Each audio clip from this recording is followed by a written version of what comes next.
Some geraniums, just a couple little ones.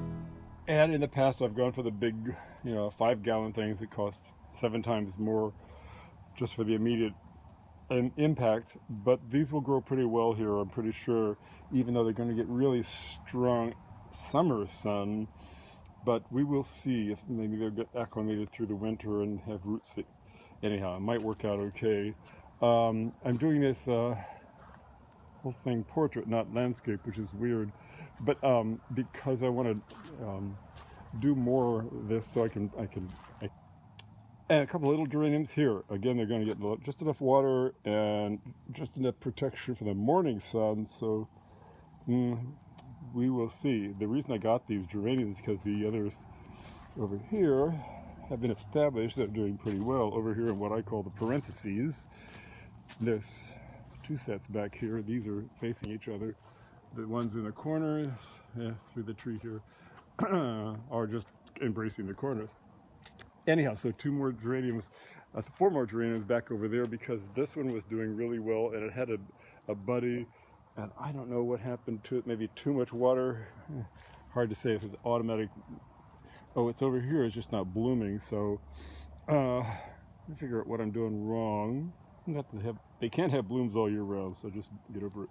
I was looking for more marigolds, but they just didn't have any, which is probably okay. It is what it is. But they seem to be doing really well, and I love the color, and the backyard has a lot of color. I've established it well with greens and the palette of the orange and the bluish gray thing, but it just needs pops of color, especially during the winter when more people are in town to see it. So here's a bunch of more marigolds planted at the same time as the ones over there. And they seem to be doing pretty well too. They do get leggy, and so there's dead parts here, which I will go back and prune it, and somewhat severely take off a bunch of blossoms. Just make so those legs are not the stems are not so leggy. They get long and not full looking, so you see the stuff that's naturally dying off. They're very weak, so that's just pulled right off. Grasses seem to be very, very happy here. A couple of them were volunteer when I first moved in.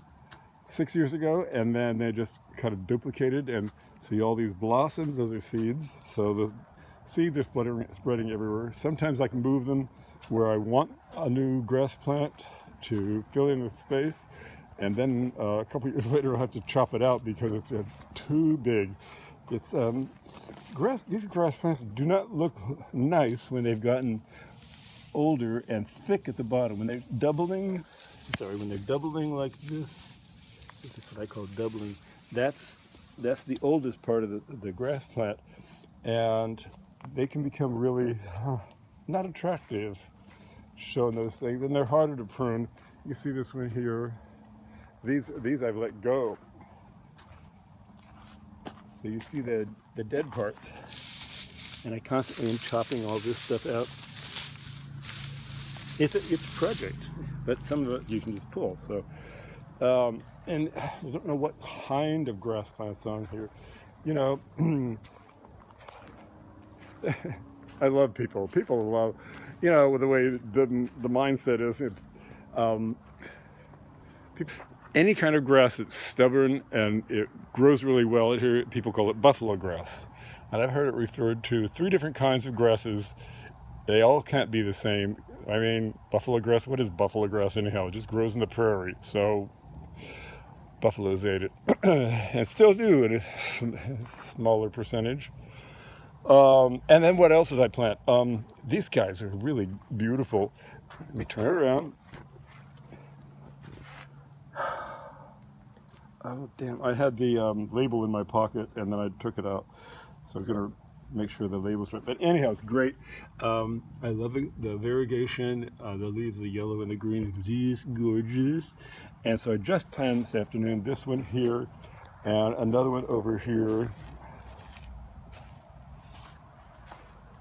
to contain, to kind of like add some interest to this end of the circle here.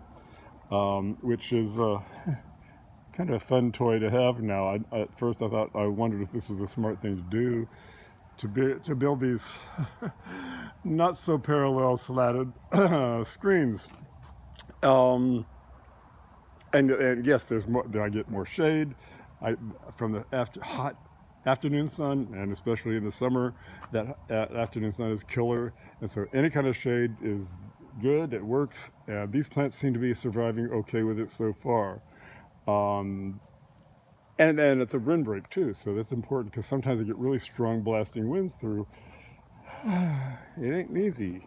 It just ain't what you think. Oh, he's just planted some real basic stuff, but this is stuff that's tried and true that will survive the wind and the heat and the occasional, you know, big rain. So we do get dumps of rain once in a while. The name of it, I don't know, it escapes me, but they said, the label says it could grow up to 12 to 15 feet tall and probably a bunch wider. These grass plants, no problem, I can yank them right out. When they're young like this, you can do that. When they're older, like these guys, then the roots are much more stubborn and you have to just chop out a piece at a time, or else dig a big ring around the root to make a root ball and gradually wedge it out. But that's a beautiful plant. I mean, that's how it's, excuse me, let me back up. That's how it's probably not supposed to look. A big fountain, big poof of things, and there's 3 or 4 of them in this one thing. I love the fact that it's that. And when I prune them, they have kind of a topiary feel, like over there next to that big red thing, which I'll talk about in a sec. But yeah, I love these fountain things. It adds a little more lush and jungly kind of feel to the place. And here's the 2 low planter beds, which I did videos on when I built them a couple years ago in the hot summer heat. What was I thinking? But I'm glad I did it. I took my time. I think I did an okay job. A lot of this scrub is just volunteer. It's native. So this scrub comes and goes, and it seems to tolerate being moved around. It's fairly easy to uproot. And I just chop it with a shovel to keep it compact. That's pretty much all it really, they all need that actually. And so here's the finer beds. The low planter beds that we have, two kinds of agave. This is a big, nasty, razor sharp, do not touch the pointy ends yucca that whatever's in the stems hurts, and hurts for a day or two. And these are prickly pear, of course. These are blue agave. Forgotten the botanical name, something, but it's called a yucca something. But so technically they're yucca, not agave, although a lot of plants in this genre look kind of the same. So yeah, I need to do my homework better. I just love the way they look. Of course, they were given to me. Thank you, Letitia Collins, down the road. Of course, they were a lot smaller when I got them from her. Was it 2 years ago then? Yeah, it was right after I built these planter boxes. Ever since then, I've repainted them. This orange is a little bit strong. It could be a little bit browner, but I don't mean making a statement. It's just paint. The whole process of building these planter beds is, I can't believe I did it. Looks halfway decent. You can see some refinement that could take place, but I was brilliant in extending it out with this. If it was just a single U shape, ho-hum. But this makes it say something. There is a statement. There is a different shape. So two of them planted exactly with the same materials on the inside. So there's two places of symmetry, real symmetry, centered on the star here.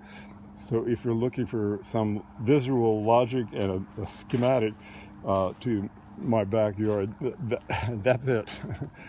A big grass plant that was here, right next to this Palo Verde, and the museum tree. This is an AZT, so it does not have thorns, and it wasn't doing so well after. I was just really concerned that this gift, the tree was a gift, and so I didn't want to blow it. And luckily I discovered that I was overwatering it, so I just turned off this deal here, the riser here. But in digging out this big grass plant, and it got up to 4 feet high and 4 feet wide, it was gobbling up this prize tree, which is the main focus of the center of the whole yard. So anyhow, it took quite a while to get the grass plant out, but then I remembered there's a riser here that was spurting water, so I turned that off. It was getting a lot of water, way too much water for a long time, so I'm hoping that the roots are responding properly and they're reaching out rather than rotting. That would be the worst thing, because they're native to desert and they don't like a lot of water. Having said that, I've been giving them too much water. But when I turned that first one off, I immediately got leaves, and so it was greening out. Very happy. Now this time of year, it's kind of natural. I think it's normal for it to, as our planet heats up, the desert's going to heat up. So anything you can do to plan ahead for that, meaning shade plants that are going to survive the heat, that do well in the heat, even if they might go into temporary shock. What am I talking about? Here's another of those blue agaves, at least that's what I've been calling them. And there's another one over here, and again, they were tiny. They were tiny when I put them in the ground. That was 2 years ago, maybe more. 2.5 years probably. So they're both really close to the walkways, so I need to probably prune these guys back. They're sharp too, and they do sting, but not like the monsters. Not like they look like they rise up at night and eat small children. Here's another art piece I did over here. This is a hardboard, redwood hardboard. Redwood, and this stuff I'm going to put in front of it to make it sense. It's a little bit too look at me, without some scale. It needs to be a big boulder and something, or a planter in front of it, or sculpture, another sculpture.